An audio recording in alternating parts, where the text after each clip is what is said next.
Good morning Lumbini लिएर यहाँहरूमा आज उपस्थित भइसकेका छौँ। हामी यस कार्यक्रम अन्तर्गत रहेर यहाँहरूलाई जनचेतनामूलक सन्देश र त्यो सँगसँगै आज हाम्रो स्टुडियोमा प्राप्त पत्रपत्रिकाहरूले छापेका खबरहरूको बारेमा पनि यहाँहरूलाई जानकारी दिने नै छौँ।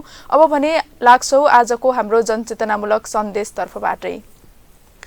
आज भने हामीले जनचेतनामूलक सन्देशमा बेसारका फाइदाहरू लिएर आएका छौँ। बेसार भन्ने बित्तिकै त हामी सबै नेपालीलाई थाहा नै छ, हामी सबै नेपालीको भान्सामा बेसार हुने गर्दछ र बेसार एक स्वास्थ्यवर्धक जडीबुटी पनि हो बिन्दु। यसले शरीरका हरेक अङ्गलाई फाइदा पुर्याउने काम गर्दछ र बेसारका फाइदा अनगिन्ती छन्। खास गरी तरकारीमा प्रयोग गरिने बेसारलाई औषधीय रूपमा प्रयोग गर्दा यसले एन्टिबायोटिकको समेत काम गर्दछ भनिएको छ। हामीले चाहिँ स्पेसली बिहान बेलुका तरकारी पकाउँदा यो युज गर्ने गर्दछौँ र तरकारीमा हामीले नेपालीले धेरै जसो व्यक्तिहरूले चाहिँ यसले तरकारीमा स्वादको लागि भन्दा पनि कलरको लागि युज गरिरहेका हुन्छौँ र धेरै जसोले भन्ने पनि गर्नुहुन्छ यसको स्वाद त केही हुँदैन, कलरको लागि मात्रै बेसार प्रयोग गरिन्छ, हेर्दाखेरि राम्रो देखियोस् भनेर प्रयोग गरिन्छ भन्ने गर्नुहुन्छ। मैले पनि यसको जानकारी थाहा नहुँदासम्म त्यही नै भन्थेँ, तर यसको जानकारी भइसके पश्चात यसका धेरै नै फाइदा रहेछन् भन्ने कुरा थाहा भयो र त्यही फाइदाहरू दर्शक महानुभावहरू समक्ष पनि प्रस्तुत गर्न जाँदैछौँ। त्यस्तै पश्चिमी मुलुकमा बेसारको प्रयोग कम हुने हुँदा रोगसँग लड्ने एन्टिबायोटिकको लागि बेसार मिश्रित औषधि खाइन्छ, तर नेपालमा पनि सजिलै खेती हुने र सस्तोमा पनि पाइने हुँदा बेसारको महत्त्व अझै पनि बुझ्न सकिएको छैन। मानव शरीरमा लाग्ने 600 भन्दा बढी रोग निदान बेसारले गरेको हुन्छ। वनस्पति वैज्ञानिकहरूका अनुसार बेसारले मानव शरीरका सम्पूर्ण अङ्गमा औषधीय काम गरेको हुन्छ भने यसले शरीरको रोग प्रतिरोधात्मक क्षमतालाई वृद्धि गर्नुका साथै अन्य इन्फेक्सनबाट पनि बचाउँछ। विभिन्न सङ्क्रमणबाट बाँच्न सकिने हुँदा विशेषज्ञहरूले नियमित बेसार सेवन गर्न सल्लाह दिन्छन्। एक अध्ययनले प्रमाणित गरे अनुसार टाउको र घाँटीमा क्यान्सर वृद्धि गर्ने इन्जाइमहरूलाई बेसारमा पाइने सङ्क्रुमिन नामक मुख्य तत्त्वले रोक्दछ। आयुर्वेदमा त बेसार सबैभन्दा बढी प्राकृतिक एन्टिबायोटिकको रूपमा पनि लिने गरिन्छ। बेसारलाई नेचुरल पेन किलर पनि भनिन्छ किनकि यसले शरीरमा हुने कुनै पनि दुखाइलाई प्राकृतिक रूपमा निको पार्छ भनिएको छ। कल्पना, अब यो त भयो बेसारले गर्ने फाइदा, त्यसै गरेर बेसारले अन्य हाम्रो शरीरमा हुने विभिन्न रोगहरूलाई लडेर र त्यसलाई निदान गर्ने काम पनि गरिरहेको हुन्छ। जस्तै अब ग्यास्ट्रिक भयो, ग्यास्ट्रिकको जति पनि व्यक्तिहरू शिकार हुनुहुन्छ उहाँहरूलाई ग्यास्ट्रिक निको पार्नको लागि बेसारले फाइदा गर्छ र पोलेको दुर्घटना भएको बेलामा पोलेको ठाउँमा र दुर्घटना भएको र घाउचोट लागेको ठाउँमा हामीले बेसारको लेप बनाएर प्रयोग गऱ्यौँ भने पनि त्यसले हाम्रो शरीरलाई फाइदा गर्छ। त्यसले हाम्रो शरीरमा पेन किलरको रूपमा पनि काम गरिरहेको हुन्छ। त्यस्तै गरेर बेसारले मानव शरीरमा DNA को क्षति हुनबाट जोगाउँछ र विशेष भूमिका खेलेको पनि हुन्छ र विभिन्न मेटलबाट शरीरमा फैलिने विषादीबाट बेसारले जोगाउने काम गर्छ। हाम्रो शरीरमा विषादीहरूलाई कम गर्नको लागि पनि बेसारले फाइदा गरिरहेको हुन्छ। त्यसै गरेर बेसारको प्रयोगले आँखामा हुने विभिन्न सङ्क्रमणबाट जोगाउन मद्दत गर्छ र दुध र बेसार मिलाएर प्रयोग गर्दा हाम्रो पाचन प्रक्रियालाई पनि फाइदा हुने गर्दछ। त्यस्तै गरेर अनिद्राको समस्या, जति पनि व्यक्तिहरूलाई निद्रा राम्रोसँग परिरहेको हुँदैन त्यस्तो समस्यालाई पनि बेसारले निदान गर्दछ। विशेष गरेर महिलाहरूको लागि अझ फेसमा बेसारको लेप बनाएर प्रयोग गर्दाखेरि फेसमा हुने विभिन्न सङ्क्रमण लगायत दागहरू हुन्छ त्यसलाई निको पार्न पनि बेसारले मद्दत गर्छ भनिएको हुन्छ। ब्युटिसियनहरूले पनि यसलाई एउटा ब्युटी टिप्सको रूपमा पनि लिने गर्दछ। हजुर, विशेष गरेर नेपालमा त अहिले हालचालै यो प्रचलन आइरहेको छ। विदेशतिरको इन्डियातिरको प्रचलनलाई नेपालमा प्रयोग गर्दै आइरहेको छ। होइन भने अहिले भने नेपालमा विवाह अगाडि बेसार हल्दी सेरेमनी भनेर बेसार लगाएर आफ्नो फेसमा चमकता ल्याउने काम पनि गरिरहेको हुन्छ। त्यस्तै गरेर छालाका लागि बेसार त अमृत नै मानिएको छ। त्यही भएर त्यो सँगसँगै नकारात्मक शक्ति र विचारबाट बचाउन, आफ्नो मस्तिष्कलाई बचाउनको लागि पनि बेसारले मद्दत गर्दो रहेछ। बेसारलाई शुभ सन्देश पनि मानिन्छ। विवाहको निमन्त्रणा कार्डमा बेसार लगाउने सम्बन्धमा थप प्रगाढता ल्याउने विश्वास गरिन्छ। साथै विवाहमा दुलहा र दुलहीलाई बेसार लगाइन्छ जसले छालामा चमक ल्याउँछ र नकारात्मक शक्तिहरूलाई नजर नलाग्ने विश्वास गरिन्छ। यो भने विशेष गरेर थारू समुदायहरूमा विवाहको कार्ड बाँड्दा बेसारको लेप लगाएर बाँड्ने त्यो प्रचलन चाहिँ मैले देखिरहेको छु। अझै हाम्रो नेपालको परम्परामा त अझै के छ भने भूत प्रेत पनि बेसारले भगाउँछ भन्ने पनि छ नि। हजुर हजुर, त्यो सँगै हाम्रो काँचो बेसार हलेतो पनि भनिन्छ। हजुरले सुन्नु भएको छ कि छैन? त्यो हलेतोलाई पकाएर खाँदा हाम्रो ज्यान दुख्ने समस्यालाई पनि एकदमै निको पार्छ भन्ने विश्वास चाहिँ गाउँघरमा गरिन्छ। समस्यालाई पनि यसले अत्यन्तै फाइदा गर्छ। अपरेसन गरेको बिरामीहरूलाई त्यो हलेतो भन्ने पनि दुई तरिकाको हुँदो रहेछ, एउटा कालो र प्यालो भन्ने हुँदो रहेछ त्यो कालो हलेतोलाई पकाएर खाँदा अपरेसन गरेको अथवा सुत्केरीहरूलाई त्यो पकाएर घिउमा पकाएर खाँदा चाहिँ एकदमै राम्रो गर्छ भन्ने विश्वास गाउँघरतिर गरिन्छ। हजुर त्यसै गरी अहिले यो चलिरहेको पनि छ कोभिडको सेनारियो। यति बेला कोरोना भाइरसको सङ्क्रमणले गर्दाखेरि विदेशमा त धेरैजनाको मृत्यु भएको थियो, तर नेपालमा भने तुलनात्मक रूपमा अन्य देशहरूमा पश्चिमी मुलुकहरूमा भन्दा कम पनि मृत्यु भएको देखिन्छ र यो बेसारकै फाइदा होला जस्तो लाग्छ, किनभने यसले चाहिँ एन्टिबायोटिकको रूपमा राम्रै काम गर्ने रहेछ, तर पश्चिमी मुलुकहरूमा त्यो त सेवन हुँदैन। त्यसैले गर्दा एन्टिबायोटिक को मात्रा पश्चिम मुलुकका व्यक्तिहरूमा कम भएको हुँदा चाहिँ यसले बेसारले निको भएको होला जस्तो पनि हामीलाई लागिरहेको छ। सम्पूर्ण नेपालीहरूले त्यही पनि सोच्ने गर्नुभएको छ मसलादार खानाले गर्दाखेरि। पक्कै पनि हाम्रो सम्माननीय प्रधानमन्त्रीज्यूले पनि भाषण गर्दा भन्नुभएको थियो बेसार पानी खाऊ कोरोना भगाऊ भनेर। अब त्यति बेला भने धेरै व्यक्तिहरूले आलोचनाको शिकार पनि हुनुभयो उहाँ। तर अहिले बेसारको फाइदालाई मध्यनजर गरेर बेसारको बारेमा केही अध्ययन गर्दाखेरि चाहिँ उहाँले अब अध्ययन गरेर भन्नुभयो वा हावामा भन्नुभयो त्यो त उहाँलाई नै थाहा होला, तर यो बेसारको फाइदा हेर्दा चाहिँ उहाँले गरेको त्यो पुष्टि केही हदसम्म राम्रो रहेछ जस्तो लाग्यो मलाई चाहिँ। एकदमै। अब भने पत्रिकातिर लागौँ होइन त। आज हामीसँग दैनिक लुम्बिनी, त्यसै गरी बुटोल टुडे, मेचीकाली, तिलोत्तमा, दैनिक पत्र जस्ता पत्रिकाहरू रहेका छन्। जनसङ्घर्ष पनि रहेको छ आज हामीसँग साप्ताहिक, जसमा दैनिक लुम्बिनीले बस्तीको बीचमा फोहोरको डङ्गुर शीर्षकमा खबर छापेको छ। सोही पत्रिकाले नगरपालिका कार्यालयभित्रै गोलबेडा फालेर विरोध भन्ने शीर्षकमा खबर छापेको छ। तस्बिरसहित गोलबेडा फालिएको तस्बिरलाई यसले छापेको छ। त्यसै गरी मेचीकाली राष्ट्रिय दैनिकले हवाई पूर्वाधारमा ठुलो फड्को शीर्षकमा खबर छापेको छ। त्यसै गरी अवैध मासु पसल सञ्चालनमा शीर्षकमा मेचीकाली राष्ट्रिय दैनिकले खबर छापेको छ। त्यसै गरी प्रतिबद्धता पत्रका नाममा चुनावी घोषणा पत्र लेख्दै शीर्षकमा बुद्ध दर्पण राष्ट्रिय दैनिकले आफ्नो प्रथम पेजमा खबर छापेको छ। त्यसै गरी नव तिलोत्तमाले खुल्ला सिमानाका कारण नेपाली व्यापारी मारमा शीर्षकमा खबर छापेको छ।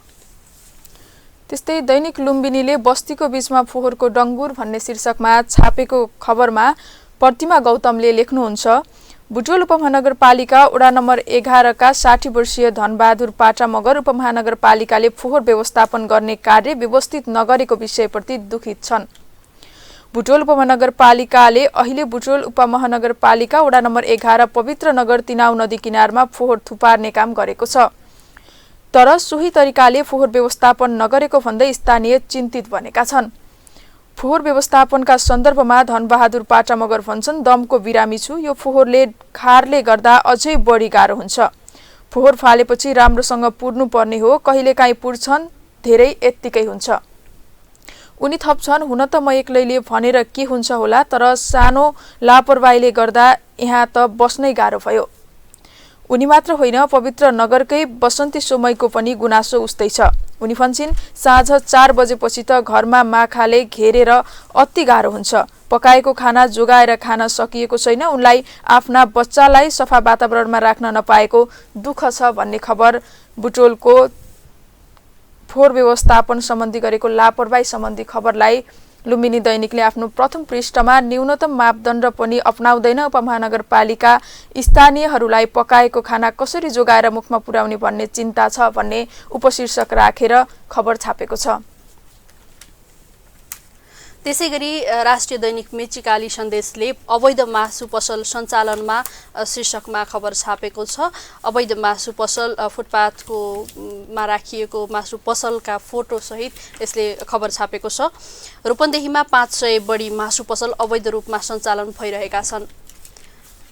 मापदण्ड ल्याउन स्थानीय सरकारले केही पहल गरेका छैनन्, जसले गर्दा बजारमा अस्वास्थ्यकर मासुको बिक्री बढेको छ भने सरकारले राजस्व गुमाइरहेको छ। तथ्याङ्क अनुसार रूपन्देहीमा 1070 जना व्यवसायी समितिमा दर्ता भएर सञ्चालन भइरहेका छन्। अझै 1300 बढी व्यवसायी मासु व्यवसाय समितिमा दर्ता छैनन्। करिब 2400 मासु व्यवसायी मात्रै 70% करको दायरामा छन्। निश्चित पसल सञ्चालन नगरी खुल्ला रूपमा मासु बिक्री गर्ने 200 बढी छन्। सरकारले तोकेको मापदण्ड पालना नगरेका व्यवसायीहरू बिना दर्ता रोकटोक बिनै सहजै व्यवसाय गरिरहेका छन्। यसरी अवैध रूपमा सञ्चालन गरेका व्यवसायीले अस्वास्थ्यकर मासु बिक्री गर्ने गरेको मासु व्यवसायी समितिको आरोप छ। हरेक दिन भारतबाट लुकीछिपी कुखुरा खसी बाख्रा आए पनि रोक्ने पहल नहुँदा सधैँ मूल्यमा अस्वास्थ्यकर प्रतिस्पर्धा हुने गरेको मासु व्यवसायी समिति रूपन्देहीका अध्यक्ष हजदार मियाको गुनासो छ भन्दै अवैध मासु पसल सञ्चालनमा शीर्षकमा खबर छापेको छ। त्यस्तै गरेर बुटोल टुरेले पुस्तक लिएर लक्ष्मी माविमा पुस्तक व्यवसायी भन्ने शीर्षकमा खबर छापेको छ। पुस्तक र शैक्षिक सामग्री लिएर पुस्तक व्यवसायी बुटोलको लक्ष्मी माध्यमिक विद्यालय पुगेका छन्। राष्ट्रिय पुस्तक दिवसको अवसर पारेर नेपाल पुस्तक तथा स्टेसनरी व्यवसायी महासंघ रूपन्देही पुस्तक तथा शैक्षिक सामग्री हस्तान्तरण गर्न लक्ष्मी मावि पुगेको हो।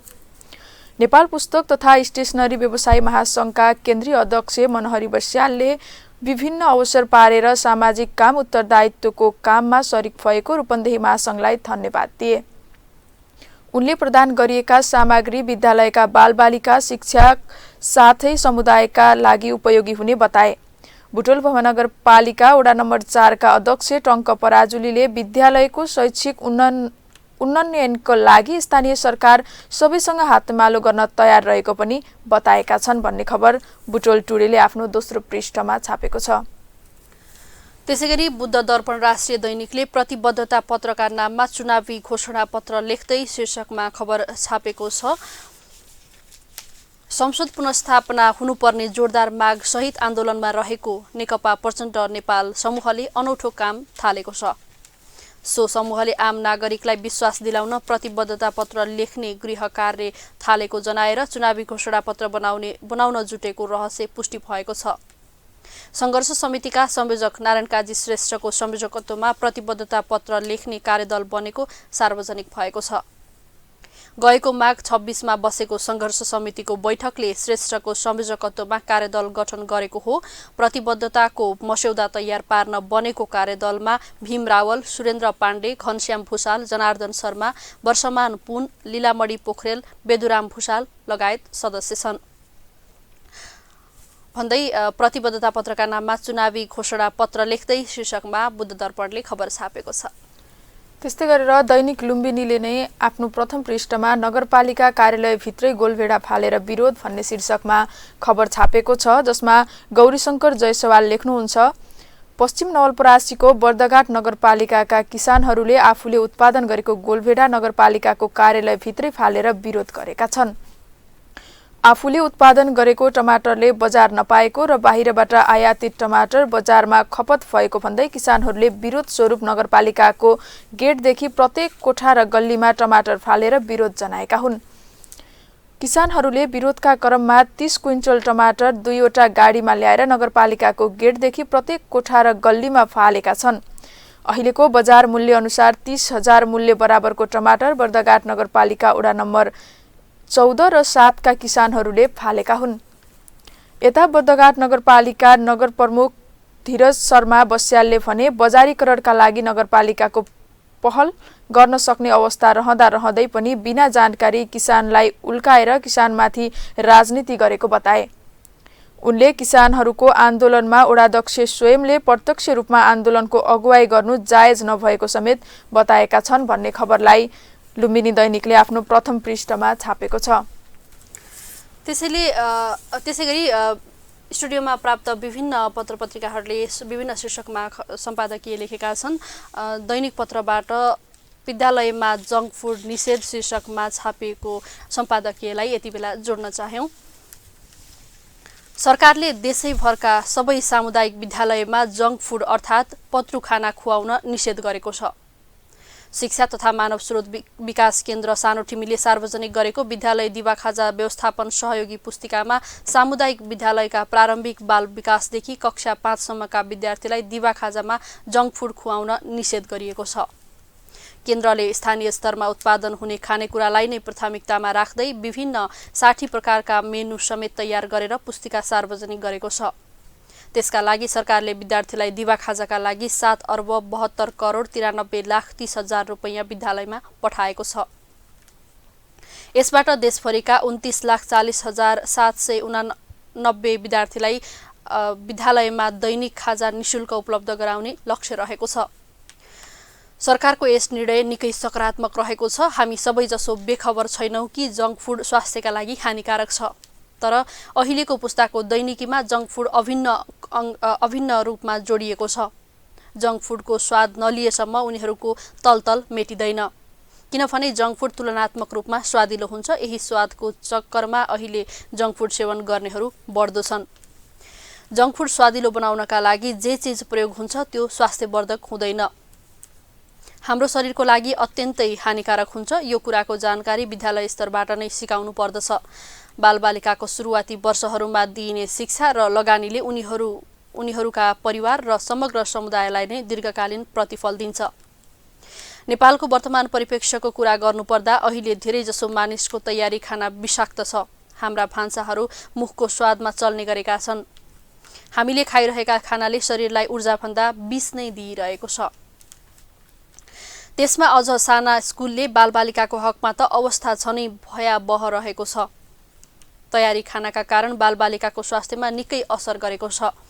धेरै मानिसहरू होटलका खाना र बजारका दूषित वस्तुको प्रयोगमा लालायित छन्, जसले गर्दा धेरै मानिस नसर्ने रोगको शिकार बनिरहेका छन्। विश्व स्वास्थ्य संगठनका अनुसार 2030 सम्ममा क्यान्सर जस्ता केही रोगमा विजय प्राप्त गर्न सकिएला भनेर संकल्प गरिए तापनि हाम्रा गलत खानाका कारण विश्वका लागि ठूलो चुनौती र चिकित्सा क्षेत्रलाई नै घुँडा टेकाउने स्थिति आएको छ। यसको समाधानका लागि अहिलेदेखि नै खानपानमा सुधार गर्न सकेनौँ भने समस्या झनै जटिल बन्दै जाने निश्चित छ। मानव शरीरलाई आवश्यक पर्ने पोषक तत्त्व र लिइने आहार बीचको सन्तुलन आजको आवश्यकता हो। त्यसमा पनि बालबालिकालाई विशेष किसिमको पोषण र हेरचाहको जरुरत पर्दछ। विभिन्न अध्ययन अनुसार बालबालिकाको मानसिक तथा शारीरिक विकास स्कुलले जीवनका समयमा हुने हो। त्यो समयमा यदि खानपानमा ध्यान दिन सकेनौँ भने त्यसको असर लामो हुन्छ। आजका बालबालिका भोलिको देशको अहम जनशक्ति भएका कारण उनीहरूको स्वास्थ्यमा विशेष ध्यान दिँदै जानु अभिभावकको दायित्व हो। बालबालिकालाई हामीले लिने भोजनका भ्रमलाई चिर्दै ठाउँ ठाउँमा पाइने पोषणयुक्त प्राकृतिक खानेकुरा खान सिक्नु र सिकाउनु पर्छ। हामीले आफ्नो जीवनशैलीलाई जबसम्म प्राकृतिक रूपले अगाडि लैजाँदैनौँ तबसम्म स्वस्थ रहने परिकल्पना गर्न पनि गाह्रो हुन्छ भन्दै विद्यालयमा जङ्क फुड निषेध शीर्षकमा सम्पादकीय लेखेको छ दैनिक पत्रले। त्यस्तै गरी जनसङ्घर्ष साप्ताहिकले 140 विद्यार्थीलाई शैक्षिक तथा खेलकुदका सामग्री भन्ने शीर्षकमा खबर छापिएको छ। यसमा देवदह नगरपालिकाको खबरलाई लिएको छ, जसमा विद्यार्थी र अभिभावक र शिक्षकहरूको तस्बिरलाई पनि छापिएको छ। देवदह नगरपालिका वडा नम्बर 3 सेमरहवामा रहेका श्री कोटही आधारभूत विद्यालय सिसपुरमा अध्ययनरत 140 विद्यार्थीलाई इनर व्हील क्लब अफ बुटोलले शैक्षिक तथा खेलकुदका सामग्रीहरू वितरण गरेको छ। आफ्नो वार्षिक कार्यक्रम अन्तर्गत रूपन्देहीको देवदह 3 वर्षीय inner wheel sport model school सञ्चालन गर्ने लक्ष्यसहित सो कार्यक्रम गरेको हो। विद्यालय परिसरमा आयोजित एक कार्यक्रममा क्लबका अध्यक्ष शोभा जोशी, प्रमुख अतिथि वडा प्रतिनिधि केशव राणा, निवर्तमान डिस्ट्रिक्ट चेयरपर्सन समीरा धोजु, विद्यालयका रमेश नेउपाने, क्लबबाट प्रदान गरिएका सामग्रीहरू वितरण गरिएको थियो। क्लब र क्लबमा आबद्ध सदस्यहरूले जम्मा गरेको स्कुल झोला, कपी, पेन, ब्ल्याकबोर्ड, खेलकुदका सामग्रीहरू विद्यालयहरूलाई वितरण गरिएको क्लबका अध्यक्ष शोभा जोशीले जानकारी दिनुभयो। सो अवसरमा बोल्दै अध्यक्ष जोशीले सामाजिक क्षेत्रमा क्लबले आफ्नो उपस्थिति जनाउने क्रममा शिक्षाको उज्यालोबाट वञ्चित बनेका बालबालिकालाई विद्यालयमा जान सहज बन्न सकोस् भन्ने inner wheel sport model school सञ्चालनमा ल्याएको बताउनुभयो। 3 वर्षसम्म चल्ने कार्यक्रममा स्थानीयको आवश्यकतामा सहयोग गर्दै जाने प्रतिबद्धता व्यक्त गर्नुभएको थियो। क्लबका अध्यक्ष शोभा जोशीले अध्यक्षता सचिव सम्झना गेवालीको सञ्चालन, कार्यक्रम संयोजक विश्व श्रेष्ठको स्वागतमा भएको कार्यक्रममा वडा प्रतिनिधि केशव राणा, निवर्तमान डिस्ट्रिक्ट चेयरपर्सन समीरा धोजु, विद्यालयका रमेश नेउपाने, विद्यालय व्यवस्थापन समितिका अध्यक्ष कृष्णप्रसाद श्रेष्ठ, चिरञ्जीवी पौडेल, आशिषीका केन्द्रीय कोषाध्यक्ष शक्ति प्रसन्न गिरी, क्लबका संस्थापक अध्यक्ष वसुन्धरा कसजु लगायतले बोल्नु भएको थियो। कार्यक्रममा धन्यवाद ज्ञापन मञ्जु श्रेष्ठले गर्नुभएको थियो। यसैबीच क्लबको सञ्चालन गरेको इनरव्हिल स्पोर्ट मोडल स्कुललाई व्यवस्थित बनाउन क्लबका अध्यक्ष शोभा जोशीले अध्यक्षतामा एक समिति निर्माण गरिएको छ, जसमा उपाध्यक्ष क्लबकी उपाध्यक्ष मञ्जु श्रेष्ठ, सचिव विद्यालयका प्र रमेश नेउपाने, कोषाध्यक्ष शिक्षिका लक्ष्मी गेवाली, सहकोषाध्यक्षमा विश्व श्रेष्ठ तथा सदस्यहरूका ममता चौधरी, ममता परियार, देवबहादुर सारूप, भारती जोशी, सरस्वती श्रेष्ठ रहेका छन्। समितिको सल्लाहकारमा कृष्णबहादुर श्रेष्ठ, चिरञ्जीवी पौडेल, शान्ता साक्य, वसुन्धरा कसजु, समीरा धोजु रहेका छन् भने वरिष्ठ संरक्षकमा वडा अध्यक्ष वैकुण्ठ कुँवर रहनु भएको छ भन्ने खबरलाई जनसङ्घर्ष साप्ताहिकले छापेको छ। यति बेला भने कार्यक्रमको हामी अन्त्यतिर आइपुगेका छौँ। कार्यक्रममा रहेर हामीले आज बेसार सेवनका फाइदा र आज स्टुडियोमा प्राप्त विभिन्न पत्रपत्रिकाहरूको खबरलाई जोडिसकेका छौँ। भोलि फेरि नयाँ अनि नवीनतम जानकारी र पत्रिका सहित उपस्थित हुने नै छौँ। स्वस्थ रहनुहोस्, व्यस्त रहनुहोस्, बिदा चाहन्छौँ। नमस्कार।